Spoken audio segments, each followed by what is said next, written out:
शुभ गुण सदन जो सुमिरत सिद्धि होई, गणनायक करिबर बदन करहु अनुग्रह सोई। बुद्धि रास शुभ गुण सदन बंदम गुरुपद पदुम परागा, सुरुचि सुबास सरस अनुरागा, मंगल भवन अमंगल हारी। उमा सहित जहि जपत पुरारी, सुमिर शिवा शिव पाई पसाऊं। बरनऊं रामचरित चित जाऊं, बानी ग्रहण जब कीन महेशा। यह हर्षे तब सकल सुरेशा, हरहि रामचरित सब आए। प्रेम पुलक लोचन जल छाए, कवन सुकाज कठिन जग माही। जो नहीं होई तात तुम पाही, राम काज लगी तब अवतारा। सुनतहि भयऊं पर्वताकारा। हे महादेव, इस जगत बाबा, इस जीवन बाबा, न कोई कार्य कठिन है, नहीं कोई कार्य संभव नहीं है। सारे कार्य सरल और संभव हो जाते हैं बाबा, अगर आपकी कृपा हो जाए। साधु अवज्ञा कर फल ऐसा, जरई नगर अनाथ कर जैसा। जारा नगर निमिष एक माही, एक विभीषण कर गृह नाही। ताकर दूत अनल जहि सिरजा, जरा न सोते ही कारण गिरजा। उलटी पलटी लंका सब जारी, कूदि परा पुनि सिंधु मझारी। मंगल भवन अमंगल हारी, उमा सहित जहि जपत पुरारी। पूछ बुझाई कोई श्रम, धरि लघु रूप बहोरी। जनक सुता के आगे, ठाड़ भयं कर जोरी। मंगल भवन अमंगल हारी, उमा सहित जहि जपत पुरारी। श्री हनुमान जी महाराज सोने की लंका को जलाने के बाद माता सीता के समक्ष पहुंचे। और सीता मैया के पास कैसे पहुंचे? हनुमान जी महाराज को देख करके हनुमान जी महाराज से अगर उनकी कथा से अगर शिक्षा लिया जाए तो जीवन का प्रबंधन कैसे किया जाता है, ये कोई श्री हनुमान जी महाराज से सीखे। सबसे पहला प्रबंधन कि अतुलित बलशाली होने के बाद भी, बजरंग बली होने के बाद भी, प्रभु श्री राम के भक्त होने के बाद भी जोश में होश होने का काम श्री हनुमान जी महाराज कभी नहीं। दूसरी बात, हम लोग जैसे बाहर अगर कहीं नाराज हैं और नाराजगी के कारण, समस्याओं के कारण दिमाग में उलझन होती है, तो उस उलझन को हम घर पे भी लेके चले जाते हैं। कहीं का गुस्सा कहीं उतर जाता है। श्री हनुमान जी महाराज जिस काम को करते हैं, वह ऊर्जा, वह बुद्धि, वह वेशभूषा सिर्फ उस काम के लिए, बजरंग बली का वेश धारण करके और फायर प्रूफ लंका को श्री हनुमान जी महाराज जला देते हैं। लेकिन जब फिर से सीता माता के पास पहुंचना होता है तो बाबा कहते हैं, देवी पूछ बुझाई खोई स्वरूप। उसी स्वरूप में नहीं पहुंचते। अगर हम लोग कोई बहुत बहादुरी का काम करें तो उस काम को दिखाने के लिए हम उसी स्वरूप में पहुंच जाएं। अगर हम बांदरों के राजा बाली की बात करें तो बाली रावण को अपने कांख में दबा करके 6 महीने तक घुमा था। वो चाहे तो रावण को मार भी सकता था, लेकिन क्यों नहीं मारा? क्योंकि एकांत में रावण के साथ उसका युद्ध हुआ। और अगर वह एकांत में रावण को मार भी देता तो संसार में लोगों को पता कैसे चलता कि रावण का वध बाली ने किया। तो उसने अपनी प्रतिष्ठा को बढ़ाने के लिए, संपूर्ण संसार को यह जताने के लिए कि जिस रावण से सब लोग परेशान हैं, उस रावण को हम अपनी कांख में दबा करके घूम रहे हैं। जैसे हम सब लोगों में जब किसी पद पे रहते हैं और उस पद को छोड़ दें तो भी अपने ड्राइंग रूम में, अपने घर पे पूर्व सांसद, पूर्व मंत्री, पूर्व विधायक, पूर्व जज, पूर्व डीएम या अपने बहुत सारे ऐसे अवार्ड हैं, उसी ड्राइंग रूम में सजा के रख देते हैं, जिससे लोग आकर के देखें और जाने कि हम कितने प्रतिभाशाली हैं। यह जो भाव है, यह भाव अहंकार की सीमा है। और हम अपना धन पद प्रतिष्ठा सब कुछ त्याग सकते हैं, लेकिन बड़े बड़े साधु महात्मा भी अगर कोई एक चीज नहीं त्याग पाते हैं तो वह है अपनी प्रशंसा प्राप्त करने की इच्छा। और हनुमान जी कैसे?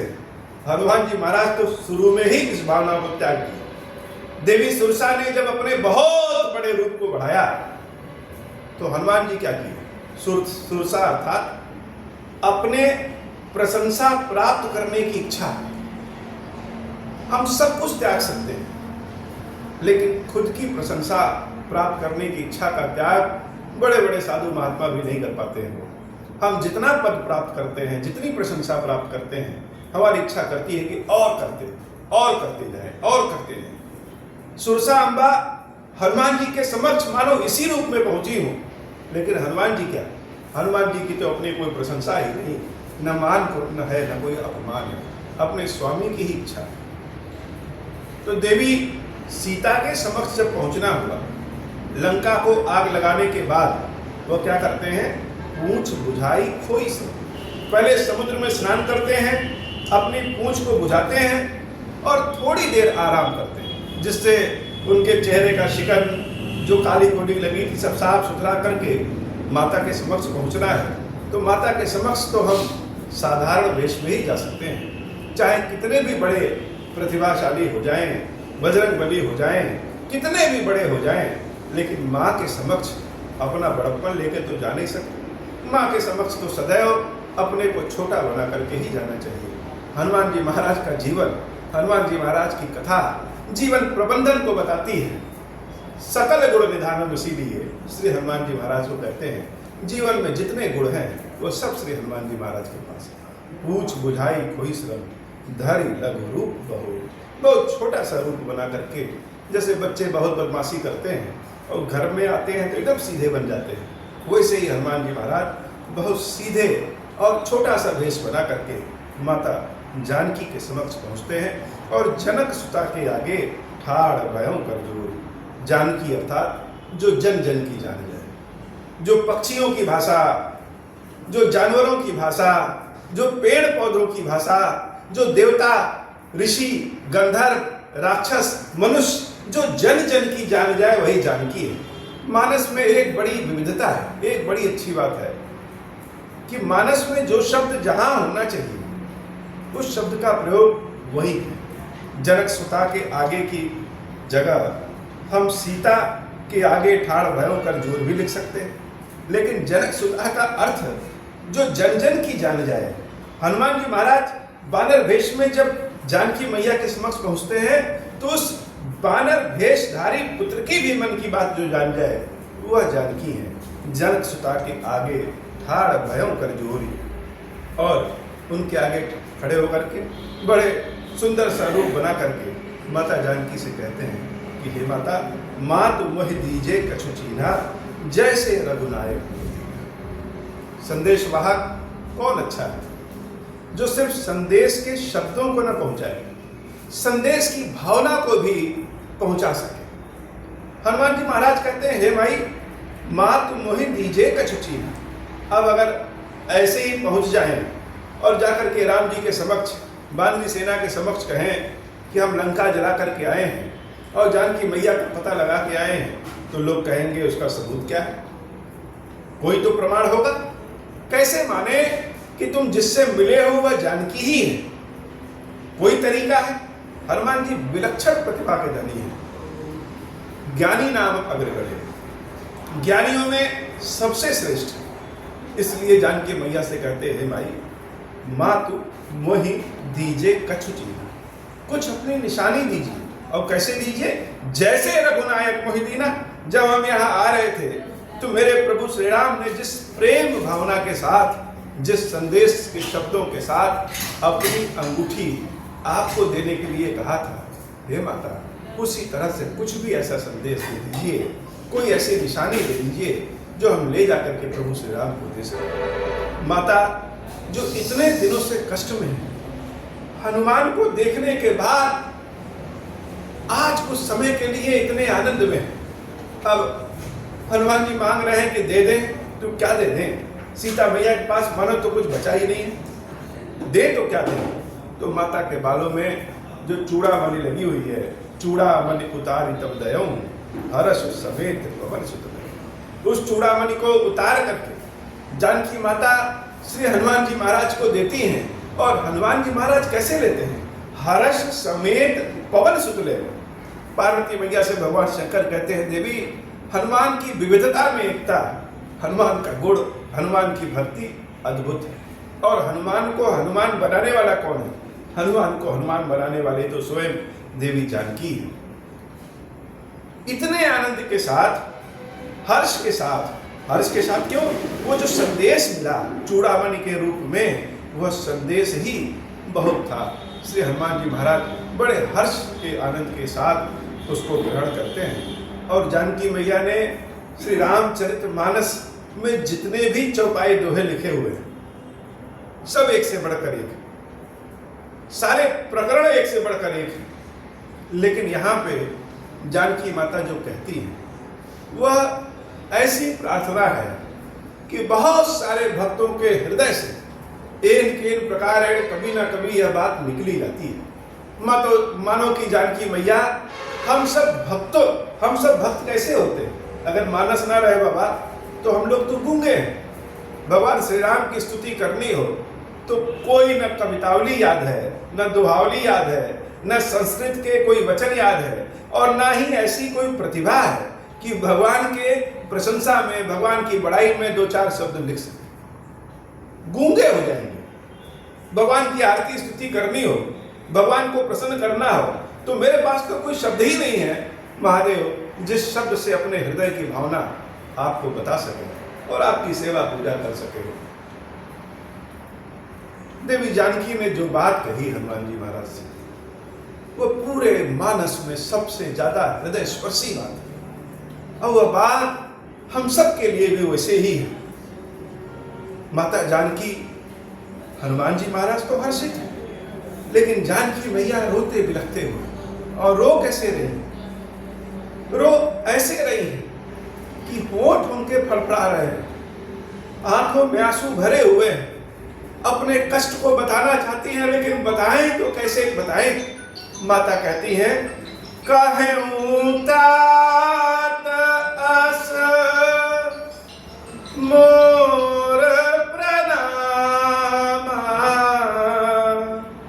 सब प्रकार प्रभु पूरन काम। जब हम कभी अपनी प्रार्थना महादेव से करें और महादेव न सुने तो लगता है कि बाबा निष्ठुर हो गए हैं क्या? या यह हो सकता है कि मेरी प्रार्थना में उतनी शक्ति ही नहीं है, मेरे शब्दों में वैसे भाव नहीं है जो महादेव तक पहुंच सके। जानकी मैया इसी भाव, इसी शब्दों से कहते हैं कि हे हनुमान, कहूं तात अस मोर प्रणामा। हनुमान जी महाराज को पहले ही तात कह रहे हैं। तात का मतलब श्रेष्ठ, तात का मतलब श्रेष्ठ। हनुमान जी महाराज जानकी मैया से श्रेष्ठ नहीं है। माता तो माता है और हनुमान जी महाराज पुत्र के स्वरूप में हैं और वानर शरीर में। लेकिन जो जानकी के कष्ट को दूर कर दे वह है सीता शोक विनाशन।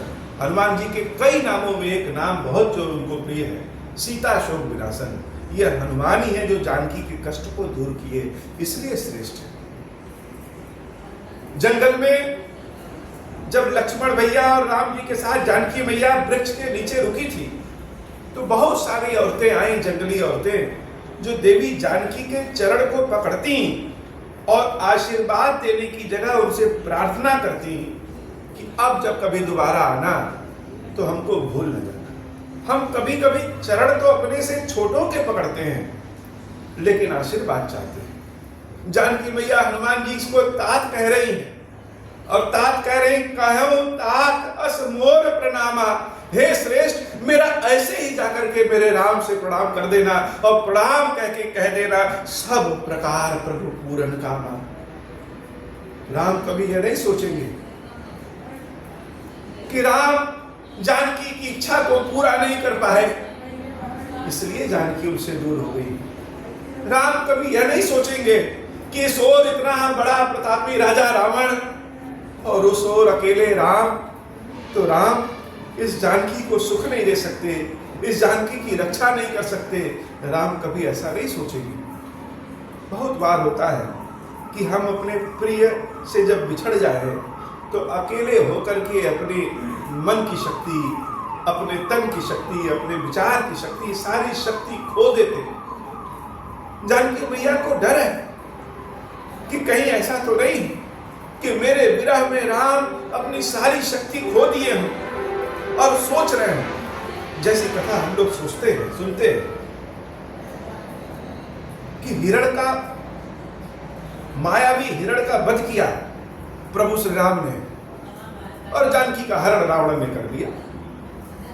अगर हम इस कथा को आज के संदर्भ से जोड़ के सोचें तो क्या सत्य ही रावण ने केवल जानकी का हरण नहीं किया था, रावण ने राम के चरित्र का हरण किया था। संपूर्ण समाज में देवता हो, ऋषि हो, मनुष्य हो, जंगली जानवर भी हो, वह जंगल में भी प्रभु श्री राम को ढूंढते हुए आते थे कि भगवान के दर्शन हो जाएं। लोग कहते हैं यह दशरथ के पुत्र भले हैं, लेकिन यह साक्षात ब्रह्म है। ऋषि मुनि ज्ञानी तक प्रभु तक पहुंचे, लेकिन जब सीता का हरण हो गया तो संपूर्ण समाज में जैसे रावण ने एक प्रोपेगेंडा फैला दिया, यह माया फैला दी कि जिस राम को तुम लोग भगवान समझते हो वह भगवान नहीं है, वह तो बड़ा लालची है। सोने के मृग के लालच में अपनी पत्नी को छोड़ दिया, और पत्नी भी कैसी, जो सोने के मृग की लालची। अगर भगवान होते तो क्या वह सोने के मृग को नहीं पहचान पाते? बच्चा भी जान जाए कि यह सोने का जो मृग है वह मायावी। जैसे संपूर्ण समाज में यह खबर फैल गई कि यह ब्रह्म नहीं है, यह ईश्वर नहीं है, इनके अंदर तो साधारण मनुष्यों के भांति लालच है। तो जब लक्ष्मण भैया के साथ जानकी को ढूंढने निकलते राम जी, तो जो हिरण लोग हैं जिनकी आंखें बड़ी बड़ी, वो हिरण से पूछते कि क्या तुमने सीता को देखा? वह हिरण कहते कैसी सीता? तो वैसी सीता जिसकी आंखें तुम्हारी आंखों के समान सुंदर है। और बदले में वह सारे मृग, वह हिरण अपने बच्चों, अपनी पत्नियों के साथ किनारे हो जाते और कहते इनसे दूर रहना, इनसे डरने की आवश्यकता नहीं, इनके हाथ में धनुष बाण भले हैं लेकिन ये हमारी हत्या नहीं करेंगे क्योंकि हम सोने के नहीं, हम स्वर्ण के होते तो यह हमारी हत्या करते। लक्ष्मण भैया से राम जी कहते हैं देखो लक्ष्मण, हमसे अच्छे तो यह सारे पशु पक्षी हैं, यह भी अपने परिवार की रक्षा किए हैं और एक मैं अपनी सीता की रक्षा नहीं कर पाया। भगवान श्री राम के इसी कष्ट को जानकी मैया अपने संदेश से दूर करना चाहती हैं कि सब प्रकार प्रभु पूरन कामा, हे नाथ आप हर प्रकार से समर्थ हैं, सारे कामनाओं को पूर्ण करने वाले हैं हे नाथ। और आगे जो लाइन कहती है वो हम सब भक्तों की भी लाइन है, दीन दयाल विरुद्ध समभारी। हे दीनों के नाथ, आप तो करुणा के सागर हैं। कोई आकर के आपके समक्ष दो बार रो दे, हाथ जोड़ ले, तो आप स्वयं दुख करके उसके कष्टों का हरण कर लेते हैं। सबके कष्टों का हरण करने वाले इस जानकी से क्या गलती हो गई कि जानकी की प्रार्थना आप तक पहुंच नहीं रही है। दीन दयाल विरुद्ध समभारी, हरहु नाथ मम संकट हारी। हे नाथ, मेरे पास कोई विशेषण नहीं है, मेरे पास कोई योग्य कविता नहीं, इतना ही जानकी कह रही है कि मेरा संकट बहुत भारी है, इस भारी संकट का हरण कर लो। अब जानकी के समक्ष के पास शक्ति नहीं है, योग्यता नहीं है, हमारी रक्षा करो। हम सब भी अपने भगवान से कहते हैं कि नाथ हमारे कष्ट का हरण करो, बहुत बड़ा कष्ट है हमारा, तुम्हारे लिए तो कुछ भी नहीं है लेकिन हमारे लिए तो बहुत है। पुराने समय को हम याद करके रोते हैं अपने किसी प्रिय से बिछड़े और लगे कि जब वो कभी हमें बहुत प्रेम करते हैं। राम कथा का असली आनंद कब है? राम कथा का असली आनंद तब है जब हम स्वयं को राम कथा से जोड़ सकें। जब तक स्वयं को राम कथा से जोड़ेंगे नहीं, तब तक राम कथा का आनंद नहीं है। सीता का विरह पहचानने के लिए इस संसार के विरह को जानना पड़ेगा, अपनों के विरह को, भगवान के विरह को जानना पड़ेगा। जानकी मैया कहती हैं, तात शक्र सुत कथा सुनायहूं, बाण प्रताप प्रभु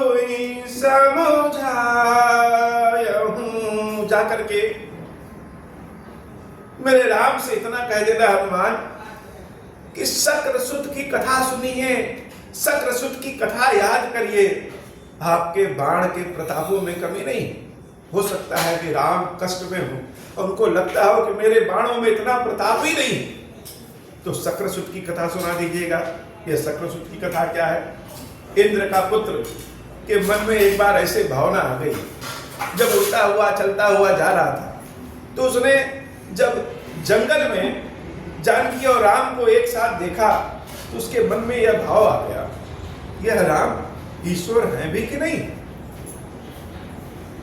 जहां शंका है वहां परीक्षण है, और जहां परीक्षण है वहां परिणाम है। अब परिणाम निकलेगा या तो हमारे मन लायक निकलेगा या बिना मन का निकलेगा। तो इंद्र के पुत्र के मन में यह भाव आ गया, यह ईश्वर है भी कि नहीं, तो उसका परीक्षण किया जाए। तो परीक्षण कैसे करें? तो उसने कौवे का वेश बनाया। भगवान के बारे में अगर हम बुरी भावना रखेंगे तो मन तो हमारा कौवे की तरह ही हो जाएगा।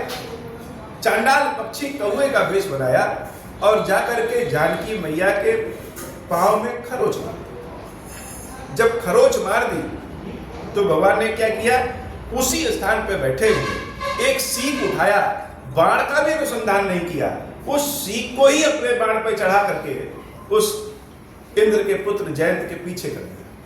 अब जयंत जहां जहां भागता, भगवान का बाण वहां वहां जाता। नारद जी को दया लगी और नारद जी ने कहा कि जिसका बाण है उसी की शरण में चलिए। अंत में जयंत प्रभु श्री राम की शरण में आकर के क्षमा मांगते हैं और भगवान उनकी एक आंख फोड़ करके जीवन दान देते हैं। मानो जानकी मैया इस कथा से राम को उनकी शक्ति याद दिलाना चाह रही हैं कि आपने बिना बाण के जब इंद्र के पुत्र को परेशान कर दिया तो बाण प्रताप प्रभु ही समझा। उनके बाण के प्रताप को याद दिला देना, और इसी एक बात से दो बातें हैं। एक तो भगवान के बाण की शक्ति उनको याद दिलाना, और दूसरा यह भी याद दिला देना कि एक समय हुआ था कि जब जयंत ने सिर्फ खरोच मारा था तो तीनों लोगों तक भगवान राम ने उनको छोड़ा नहीं था। वह समय यह है कि रावण इतना परेशान कर रहा है और भगवान को मेरी याद भी नहीं आ रही। अपने समय को ही याद करके हम लोग सोचते विचारते हैं कि क्या सही है, पहले कैसा समय था और अब कैसा समय है। जानकी मैया श्री हनुमान जी महाराज से कहती हैं कि हे हनुमान, प्रभु से यह भी कह देना, मास दिवस महु नाथ नावा, तो पुनि मोहि जियत नहीं पावा। एक महीने में अगर अपनी जानकी को भगवान बचाने नहीं आए तो फिर हमको जिंदा नहीं पाएंगे। मानो अपने प्रेम की परीक्षा भगवान के समक्ष कर दी कि अब परीक्षा हमारी नहीं है, परीक्षा अब तुम्हारी है कि इस एक महीने में हमको बचा सको तो बचा लो, अन्यथा यह जानकी अब तुम्हारे पास ये जीवित नहीं बचेगी। कहो कपि कहि विधि राखहु प्राणा। हे हनुमान, हम अपने प्राणों की रक्षा यहाँ जिस प्रकार से कर रहे हैं वो सब तुम जान रहे हो। तुम तात कहत अब जाना, तो ही देखी शीतल भई छाती, पुनि मोह कहूँ सोई दिन सो राती। कुछ समय के लिए तुम आ गए तो तुमको देख करके हम अपने दुख को भूल गए, लेकिन आज के बाद तो फिर वही दिन और फिर वही रात। जानकी मैया ने जब इस संदेश को हनुमान जी महाराज से कहा, हनुमान जी महाराज पहले तो हर्षित थे चूड़ामणि को पा करके, लेकिन देवी जानकी के संदेश को सुन करके वह बड़े ही व्यथित हो गए, दुखी हो गए। जनक सुतहि समुझाई करी बहु विधि धीरज दीन, चरण कमल सिर नाई कपि गवनु राम पहि कीन। और जानकी मैया को समझा करके बहुत विधियों से समझाया और माता के चरणों में शीश को नवा करके राम के पास चल दी। जाते जाते वह क्रोधित होकर के ऐसी गर्जना करते हैं कि उस गर्जना को सुन करके राक्षसी स्त्रियां जो गर्भस्थ थी उनके गर्भ ही समाप्त हो गए। चलत महाधुनि गर्ज से भारी, गर्भस्त्रवै सुनि निश्चर नारी। नाग सिंधु यही पार ही आवा, सबद किलकिला कपिन सुनावा। और इधर की क्या स्थिति है, जब से हनुमान जी महाराज ने अपनी बानरी सेना से कहा था कि आप सब लोग कंद मूल फल खा करके, समुंदर का नमकीन गर्म पानी पी करके भी, दुख झेल करके भी यहीं पे रहिएगा। कब तक? जब तक कि हम जानकी माता के बारे में पता लगा के वापस ना आ जाए। तो सारी बानरी सेना, पूरी टोली बार बार दक्षिण दिशा की ओर आसमान में देख रही है कि जिधर हनुमान उड़ के गए थे उधर से हनुमान आ रहे हैं कि नहीं आ रहे हैं।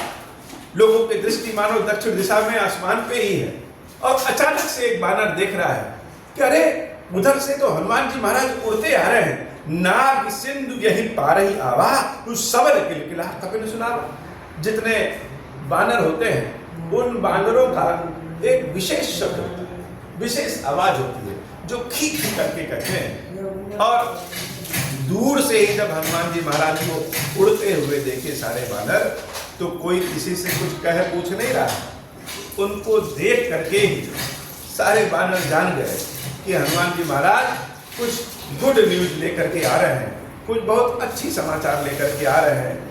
हर से सब बिलोकी हनुमाना, नूतन जन्म कपिन तब जाना। मुख प्रसन्न तन तेज विराजा, कीन श्री रामचंद्र कर काजा।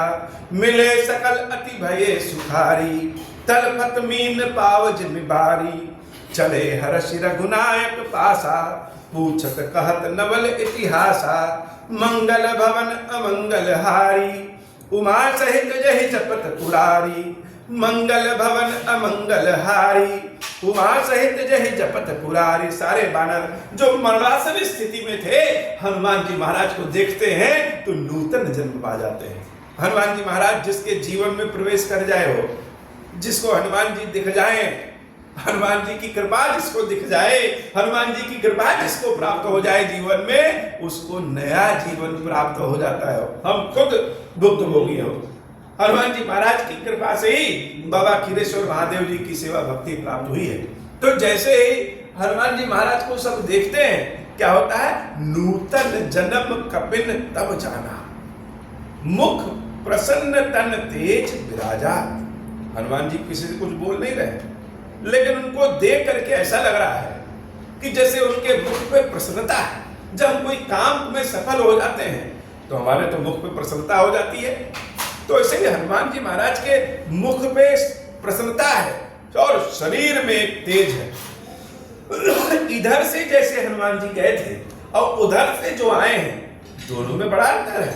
उधर से तो माता की कृपा लेकर के आए हैं, कीन श्री रामचंद्र कर ताजा। ऐसा लग रहा है कि भगवान श्री राम का काम ये हनुमान जी महाराज करके आए हैं। मिले सकल अति भय सुखारी, तलपत मीन पाव जिमि बारी। जैसे मछली बिना जल के तड़पने लगती है, वैसे ही हनुमान जी महाराज के बिना सारे बानर भालू तड़प रहे थे। अब हनुमान जी जब मिल गए तो जैसे लगा कि इनको जल मिल गया है और सब प्रसन्नचित हो गए, एक दूसरे से गले मिल रहे हैं। अच्छा, एक बड़ी अच्छी बात है, गले सब एक दूसरे से मिल रहे हैं, जैसे लगे कि होली मना रहे हैं। लेकिन कोई यह पूछ नहीं रहा है कि जानकी मैया मिली कि नहीं मिली, जानकी मैया कैसी हैं, किस स्थिति में है। हनुमान जी को देख करके ही सब जान गए कि जानकी मैया के बारे में पता चल गया है। यह जो खुशी है वो हम सब अपने राजा के साथ अर्थात सुग्रीव जी के साथ मनाए। मिले सकल अति भय सुखारी, तलफत मीन पावज पुरारी, चले हर्षि रघुनायक पासा, पूछत कहत नवल इतिहासा। सब प्रभु श्री राम के पास अपनी बातें कहते सुनते हंसते गाते चले जा रहे हैं। और तब मधुबन भीतर सब आए, अंगद समंत मधुबन खाए। रास्ते में एक बगीचा मिला, तो बगीचे में बड़े सुंदर सुंदर मीठे मीठे फल लगे थे। तो जो हमारा मन बड़ा खुश रहता है तो खाने पीने में भी अच्छा लगता है। उस बगीचे के फल को देख करके सारे बानर कहे चलो पहले फल खाया जाए, पार्टी किया जाए। रखवारे जब बर्जन लागे, मुष्टि प्रहार हनत सब भागे। अब उन बानरों को रखवारों ने दौड़ाया तो सारे बानर इतने खुशी में थे कि एक एक मुक्का उनको मार करके भगा दिया। सारे रखवाले दौड़ करके सुग्रीव जी महाराज के पास आते हैं और बानरों की शिकायत करते हैं। कभी कभार जब छोटे बच्चों की शिकायत आती है तो शिकायत तो सुनते हैं माँ बाप, लेकिन उनकी शिकायत सुन के मन में बड़ा प्रसन्नता होती है कि अच्छा बच्चा हमारा इतना चंचल है, इतना बुद्धि वाला है, ऐसा काम कर रहा है। सुग्रीव जी महाराज अपने बानरी टोली की शिकायत तो सुनते हैं, लेकिन शिकायत सुनने के साथ साथ उनके मन में आनंद भी आ जाता है। जाय पुकारे ते सब बन उजार जुबराज, सुन सुग्रीव हर्ष कपि करी आए प्रभु काज। यह सारे बानर उद्दंडा कर रहे हैं, फल खा रहे हैं। इसका मतलब कि कुछ गुड न्यूज है। बिना आनंद के, बिना अच्छे समाचार के, बिना जानकी मैया के पता लगाए तो यह सब ऐसा नहीं कर सकते हैं। कुछ ना कुछ गुड न्यूज है। और गुड न्यूज क्या हो सकता है? जानकी मैया का पता चल गया है, इससे अलावा कोई दूसरा गुड न्यूज तो हो ही नहीं सकता। उन बानरों की उद्दंडा की शिकायत सुन करके श्री सुग्रीव जी महाराज बड़े प्रसन्नचित्त हो गए। मंगल भवन अमंगल हारी, उमा सहित जहि जपत पुरारी, जो न होती सीता सुधि पाई, मधुबन के फल सकहि की खाई। यही विधि मन विचार कर राजा, आई गए कपि सहित समाजा। आई सब नावा पद सीसा, मिले सब अति प्रेम कपीसा। पूछी कुशल कुशल पद देखी, राम कृपा बा काजु विशेषी। नाथ काजु कीन्ह हनुमाना, राखे सकल कपिन गए प्राणा। सुनि सुग्रीव बहुर दहि मिले, कपिन सहित रघुपति बहि चले। राम कपिन जब आवत देखा, किए काजु मन हर्ष विशेष। फटिक शिला बैठे दो भाई, परे सकल कपि चरण निजाई। मंगल भवन अमंगल हारी, उमा सहित जय जपत पुरारी। ओम श्री राम प्रीति सहित सब भेटे, रघुपति करुणा पुंज पूछी। कुशल नाथ अब कुशल दे, पद कंज महादेव सुशंभु महादेव सुशंभु महादेव सुशंभु। हे बाबा, बड़े खुशी के साथ सुग्रीव जी से सब मिले। आज की कथा इतनी ही। श्री कीरेश्वर महादेव जी, कीरेश्वर भैया जी, हम सब के ऊपर बाबा कृपा करिए। ऐसी कृपा करिए कि जो कोई भी यह कथा सुने, आदि सुने, पूरी सुने, अभी सुने, बाद में सुने, उन सब का कल्याण करिए। उन सब के रोग ऋण दुख को दूर करिए। हे महादेव, जब यहाँ कोई भक्त आता है और आपसे प्रार्थना करता है, उसके कष्ट दूर होते हैं, तो ऐसा लगता है कि जैसे मेरी सेवा सफल हो गई। ऐसी कृपा करिए बाबा कि जो कोई भी यहाँ पे आए और आपके समक्ष अपनी पीड़ा को बताए, उसके ऊपर कृपा करिए, उसके कष्टों को दूर करिए। हम सब के ऊपर बाबा कृपा करिए। अब हो प्रसन्न प्रभु मोह पर, नाथ दीन पर नेहु। निज पद भगति देहु प्रभु, पुनि दूसर बर देहु। तब माया वश जीव जड़, संतत फिरहि भुलाना। हम पर क्रोध न करिय प्रभु, कृपा सिंधु भगवान। शंकर दीन दयाल, अब हम पर हो कृपाल। साप अनुग्रह होई जहि विधि, नाथ थोरहि काल। दीन दयाल विरुद्ध संभारी, हरहु नाथ मम संकट भारी। जहि विधि होई नाथ हित मोरा, करहु सुबेखि जानि दास मैं तोरा। राम राज बैठे त्रैलोका, हर्षित भये गए सब शोका। जे सकाम नर सुनहि जे गावहि, सुख संपत्ति नाना विधि पावै। जो इच्छा करिहु मन माहि, हरि प्रसाद कछु दुर्लभ ना। नाहि मंगल भवन अमंगल हारी, उमा सहित जय जपत पुरारी। बोले श्री खीरेश्वर महादेव जी, खीरेश्वरी मैया जी की सदाई जय हो। खीरेश्वरम, हे भगवान शंकर, आप ऋण पातक दुर्भाग्य और दरिद्रता की निवृत्ति के लिए तथा संपूर्ण पापों का नाश करने के लिए मुझ पर प्रसन्न होइए। मैं दुख और शोक की आग में जल रहा हूँ, संसार भय से पीड़ित हूँ, अनेक प्रकार के रोगों से व्याकुल और दीन हूँ। खीरेश्वर, मेरी रक्षा कीजिए। देव देवेश्वर, सबको निर्भय कर देने वाले महादेव जी, मेरी इसकी हुई पूजा को पार्वती जी के साथ ग्रहण कीजिए। मेरा मंगल करिए महादेव। शिव शंभु महादेव, शिव शंभु महादेव, शिव शंभु। ओम श्री राम।